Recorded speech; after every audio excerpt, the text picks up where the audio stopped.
Shabbat Shalom. I'm Robert Barr, and I am thrilled to be here with you celebrating and observing this Shabbat. If you notice, it's just me and you tonight. Just a person who was supposed to be joining me tonight, unfortunately, took ill, and so I'm just doing this on my own. Well, not really just on my own. Sam's here. He's behind the camera, and you're here with me observing the Shabbat.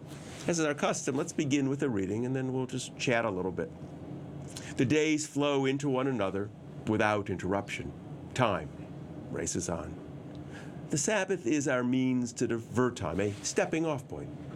Pausing with friends and loved ones to observe and rejoice in the wonder-filled coincidence of living. There can be a sense of pleasure in every given breath, blessed with taste to savor and warmth to give and to receive.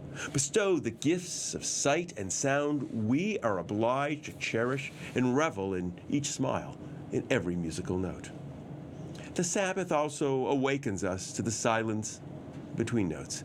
It speaks of contemplation, the quiet delight of literature, of unhurried walks, of rare conversation. The Sabbath can be our interlude, our ritual pause in this lively current, a signal to step more lightly, to appreciate more profoundly, to dive more deeply into the questions life is asking. Those of you who've been here before know who I am. I'm Robert Barr. Those of you who are joining us for the first time, I'm delighted you're here.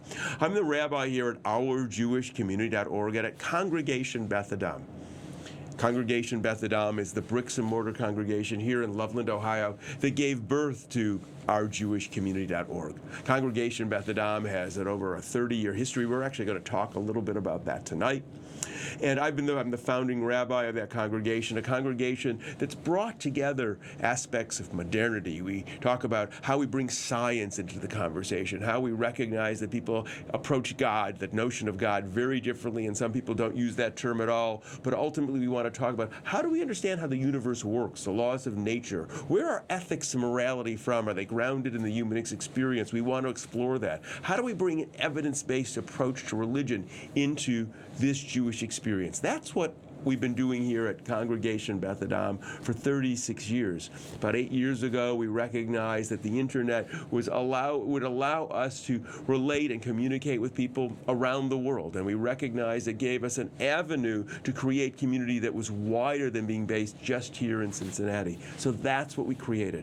Now we know many of you watch the services live. You're online chatting right now. That's great. And in fact, if you have a question during this service tonight, you can type it in and Sam's going to read them to me. Some of you saw me last week trying to fumble around with the computer and lead services. I wasn't doing such a hot job. But with Sam back there, if there's a question you have that relates to the topic that we're going to be talking about in a second, feel free to type them in. Also, I know that many people, in fact, more people watch our services in the archives. They watch the recorded service. That's great, too. I'm delighted whenever you watch. If you're watching in the recorded service, always you feel free to send me an email, rabbi@ourjewishcommunity.org. So we're going to continue now with the candle lighting. If you hear my voice is breaking up, like many people around North America, certainly up here in the Midwest, I've caught a cold, so if I have to pause to sneeze or a sip of water, I know you'll understand. So a candle lighting. The candles of Shabbat stand before us, waiting to meet the flame, longing to share their warmth, ready to shed their light. Like those who came before us, like all people, we find comfort and fear and flame, endless swirl of fascination, mystery and awe. Like those who came before us, like all people, we are graced with the desire and the will to understand. So we continue our ancestors' search for answers, pushing away the darkness of ignorance. The flames they saw as magic and beyond comprehension become flames of knowledge and of hope. But still, we look with wonder, inspired by their beauty and their power. We embrace the flames of Shabbat. We embrace the light, our vessel of mystery and understanding. As we light our Shabbat candles, we celebrate our journey, our quest, our moments of peace. May the light of our people shine. May the light of Shabbat cast its warmth in our homes. May these candles burn with respect for all who push beyond the bonds of ignorance, for all who seek justice, for all who build community. May these candles burn with memory of all who came before us, May we draw on the many ways our people have given voice to their ideas and values. May we add our own insight into their glow. Baruch ha'or ba'olam, blessed is the light within the world. Baruch ha'or ba'adam, blessed is the light within each person. Baruch ha'or ba'Shabbat, blessed is the light of the Sabbath. And it just took me 3 or 4 strikes to get it right, and it's working. Perfect. So, what I want to talk about tonight is religious journey. And we're going to be showing some photographs. In fact, Sam put the first one up right now. I didn't start out as a rabbi, though perhaps in that photograph you think I do. Look like a rabbi. I didn't start out as a rabbi, and I didn't start out in a liberal, progressive religious format. That photograph that you're looking at is from my bar mitzvah. Even the color's a little bit off. You can see it. And you'll notice that I'm wearing a yarmulke. I'm actually saying the blessings over the challah. It was my bar mitzvah, and I grew up at a conservative congregation in Detroit, Michigan, in fact. It's called Shaarei Tzedek, very significant conservative congregation. And I grew up in that congregation. I trained to learn my bar mitzvah portion. I chanted, in fact, my Haftorah at the Bima. And the reason I want to talk about this is I think many of us go through a progression. And I'm going to use my progression because it's mine and I'm allowed to talk about it. And as I'm going through it, you might have questions because I think we need to recognize that change and evolution is a natural part of the human experience. And as we change and grow as human beings and we have new insights, our Jewish identity and our way we approach Judaism can change and grow as well. That is an authentic, natural experience. So in that photograph that you're looking at, it was my bar mitzvah. I was 13 years old. My 2 brothers before me. I got trained by Mr. Grossbard. He taught us to chant. He taught us to sing. We did our Torah portion. So I lit my grandparents are sitting behind me. I wore the yarmulke. And the next slide sort of indicates not that I really already wanted to be a rabbi, but I was one of these kids who liked to get up in front of a crowd and talk. That was part of our family tradition. So I just wanted to show you that there. I look classic like many kids of the 60s in the double-breasted blue suit. I was speaking. But at this point in my life, I was 13 years old. I wasn't thinking about being a rabbi. It wasn't anything I had thought about.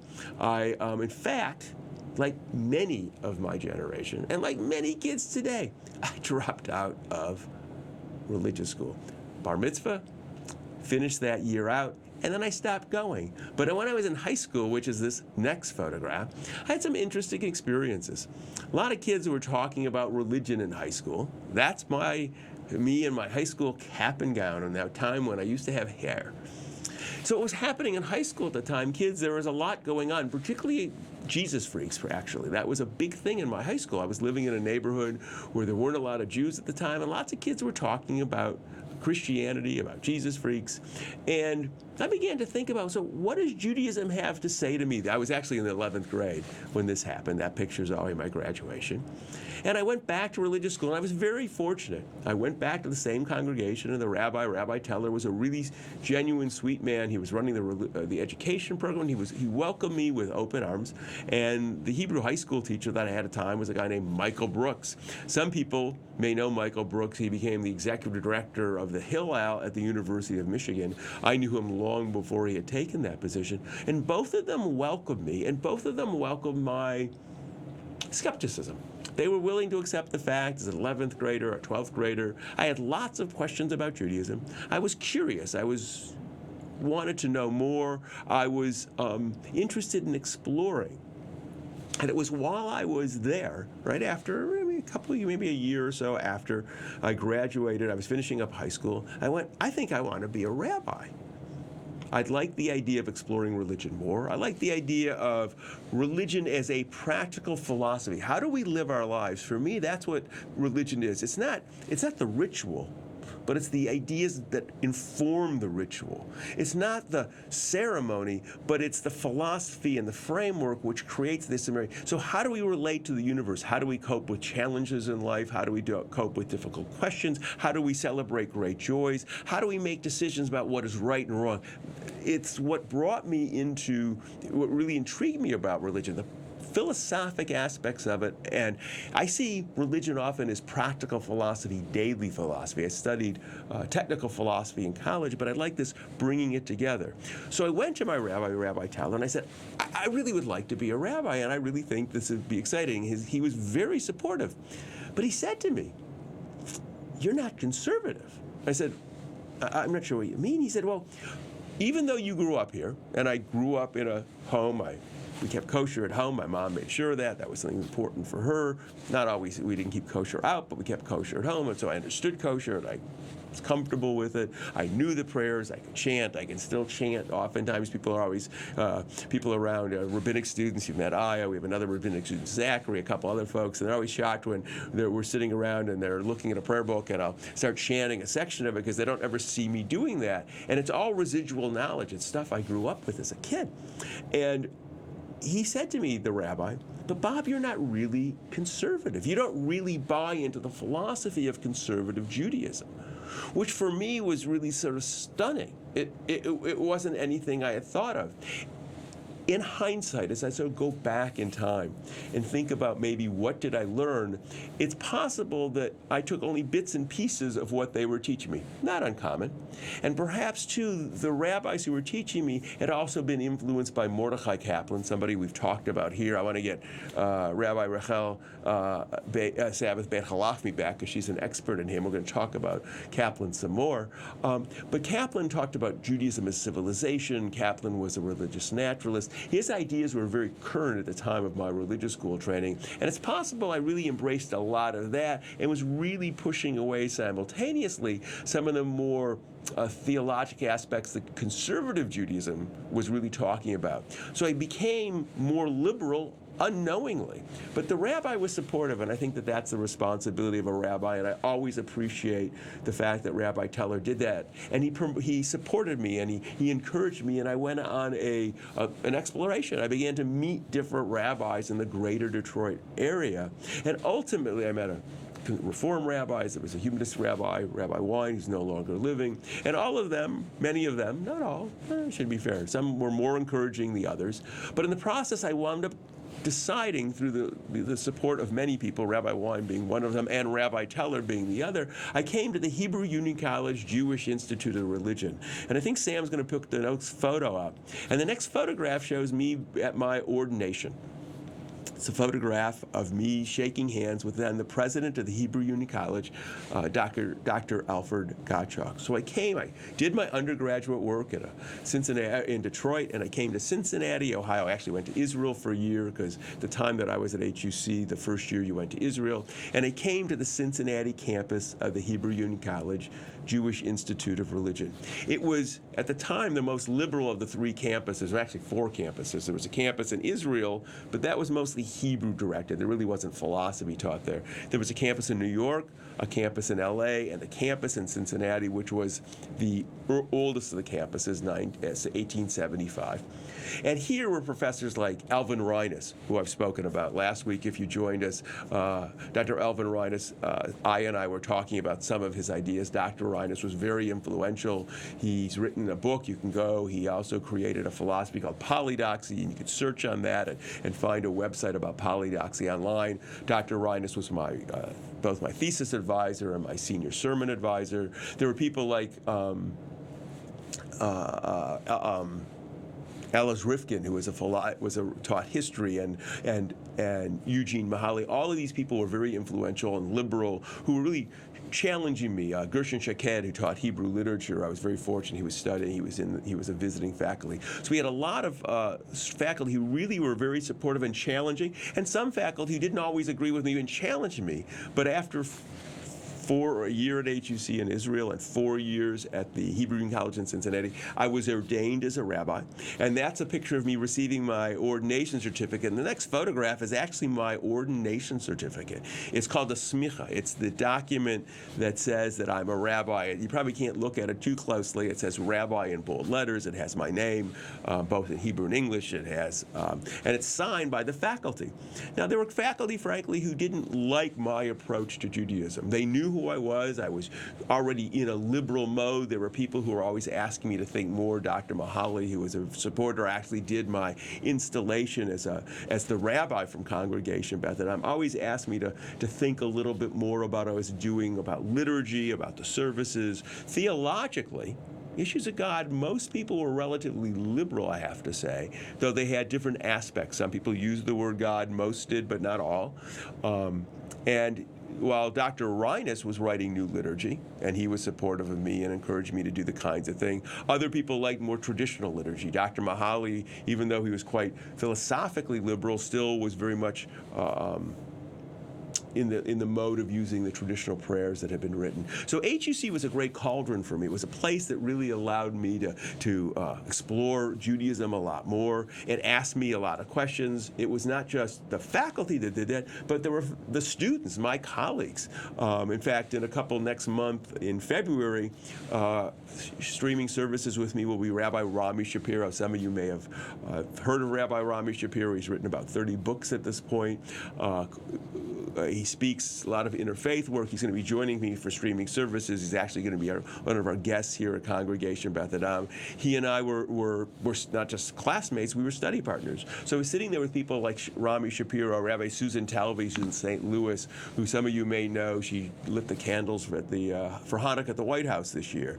There was Jeffrey Sulkin, who was the rabbi in Atlanta at one time. So there was Kerry Olitsky. There was a whole group of people, Rabbi Jeff Kahn, lots of folks, and we challenged one another. So it was a great place to think, challenge, be challenged, explore what it meant to be Judaism. And as I went through there, so from growing up as a conservative kid and then exploring Judaism in college, and then coming to the Hebrew in college, I continued to grow, understand my ideas, and come to this place. And this community really did not exist until I came to Cincinnati. It was in 1970. I came to Cincinnati in 1977.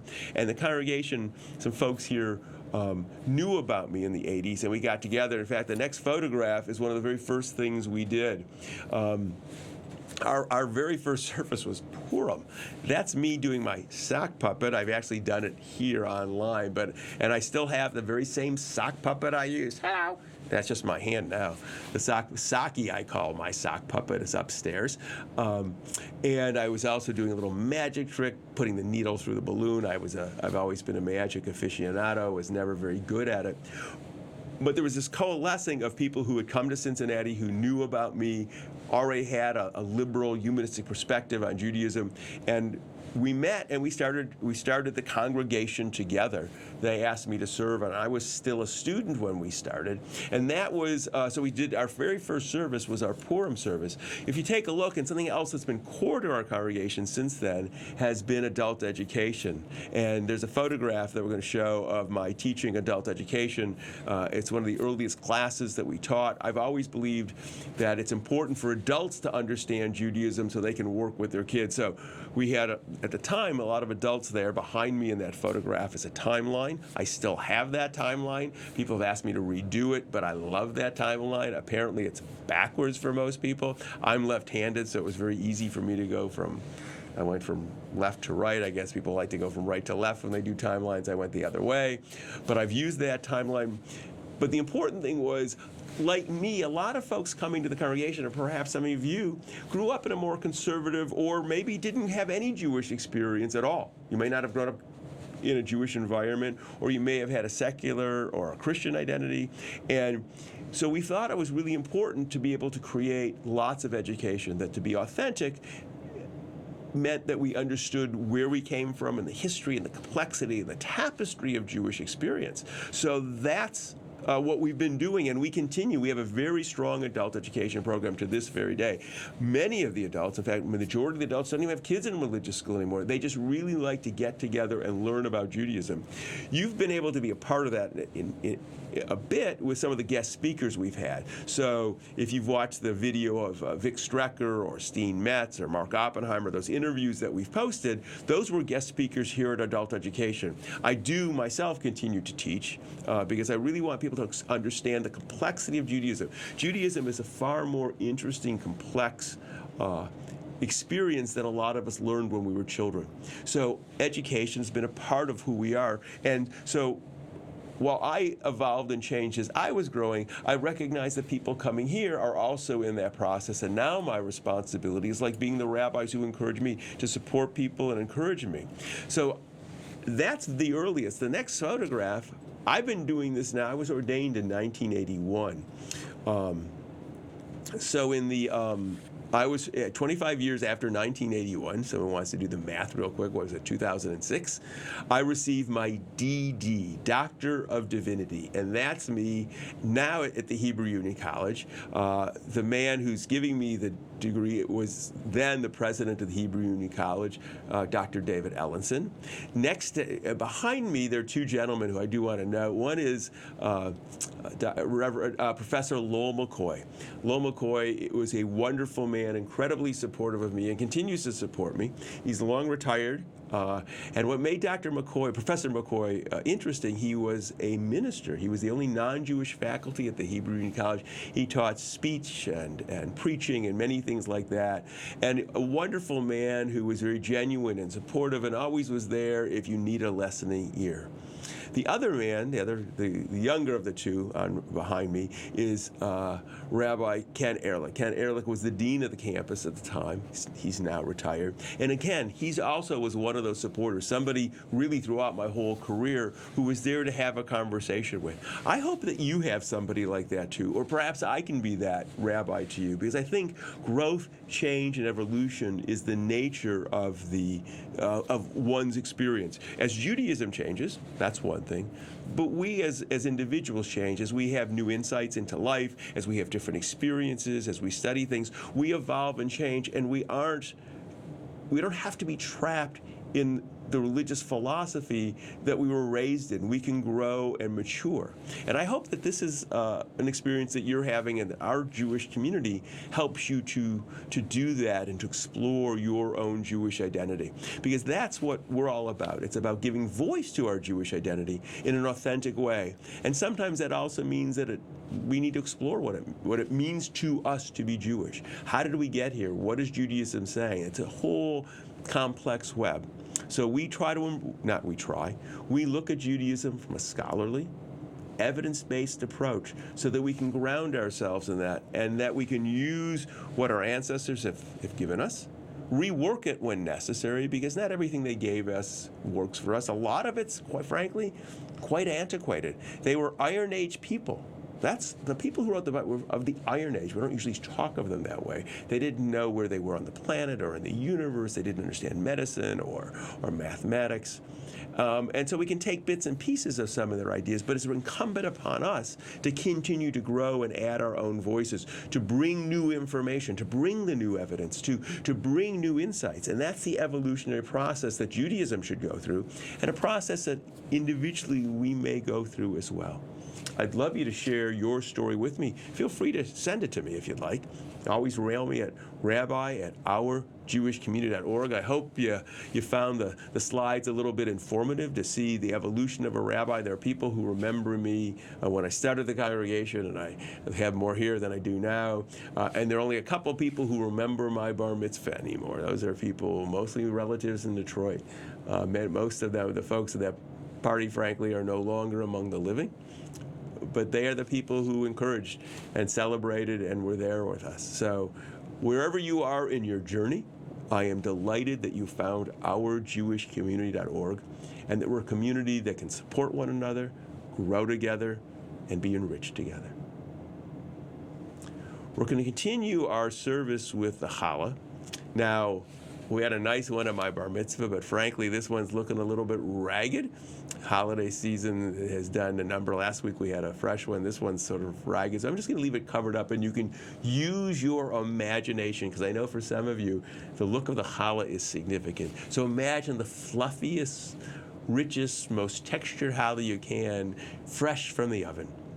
At this moment, we come together to welcome the Sabbath. Take pause, breathe in life, and reflect upon the importance of each of our lives.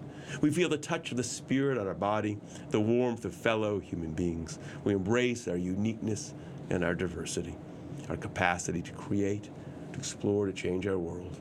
In sharing the challah, this Sabbath bread, we nourish our spirit. We are connected to each other and with our ancestors, with the earth and the sky and all of nature. Baruch HaMalka Peinu, blessed is the work of our hands. Baruch Hazon HaAdam, blessed is the vision of our minds. Baruch Lechem HaAretz, blessed is the bread of the earth. And now, if you have some wine or some juice, I can stretch it. Join with me. Life's a wondrous gift. It really is. The mind observes with awe and appreciation flows from the heart. Life's joyful bounties are unveiled. Such treasured moments abound in ordinary moments. A familiar face, the simplicity of a smile, tender kisses, the warmth and security of a hug, enchanting melodies, the grace of dance, the coolness of sculpted marble, a remarkable story, the complexity of atomic structure, thunder's reverberation, the shimmering of a rainbow, intoxicating rose petal. These moments become opportunities to affirm that which is good. As we lift this cup, a tribute to life's enchantments, may we find joy and contentment in our human endeavors. Bruchim ha'chayim ba'olam, blessed is the life within the world. Bruchim ha'chayim ba'adam, blessed is the life within each person. So we say, l'chaim, the life. You want to see the hollow? That's no. Remember Pandora's box. You see something, you'll never, your imagination. So I'm doing the old thing that they used to do on the radio. So I happen to love old radio shows. And one of the greatest things that we each possess is our own imaginations. So here's a chance for you to imagine something wonderful and something beautiful. Or, if you want to go the other way, something that's a little bit ragged and torn up. Choice is yours, but use your imagination. It's one of the great gifts that we all have. So I'm shocked that was the only comment, but that's okay. It was about the challah. So announcements. I did post on our Facebook page a couple days ago my most recent podcast, which was about Just Not Sorry. It's an app that's written for women to teach them how to write emails better. I find it offensive, and that's my podcast. If you want to listen, go there. Or you can go to ourjewishcommunity.org, and you can find my podcast there. Take a listen to them. You can always subscribe to them either through our site or through going to iTunes, and you can listen to my weekly podcast. I've been doing it for 10 years now. I've been doing it before we even started ourjewishcommunity.org. I've been doing podcasts, a way to share my thoughts with other folks. Take a listen to that. Go to ourjewishcommunity.org. You can take a look at the kinds of things we're posting. It's a little bit quiet right now, frankly. We're in between Jewish holidays. We're putting some things up, some podcasts up. But take a look, explore. Also, really share what we're doing with others. That's how we create a community. And next week, Reverend Sharon Dittmar is going to be with me and with us. It's always fun. We have a great time. We had fun during the holiday season, right during Christmas. It was really a blast. She was here. We did 2 services together, which was fun. And I haven't seen her since Christmas, so it's going to be a nice chance to catch up with her and with you. I will post the topic once we know it. I know we have a whole schedule, but I forgot to type it up as I was doing this. As always, I am delighted that we were able to share the Shabbat service together. And we close with our final words. May we know blessings those who are near, and may we know blessings those who are far. And may the Sabbath bring its goodness to everyone soon, wherever they are. Shabbat Shalom.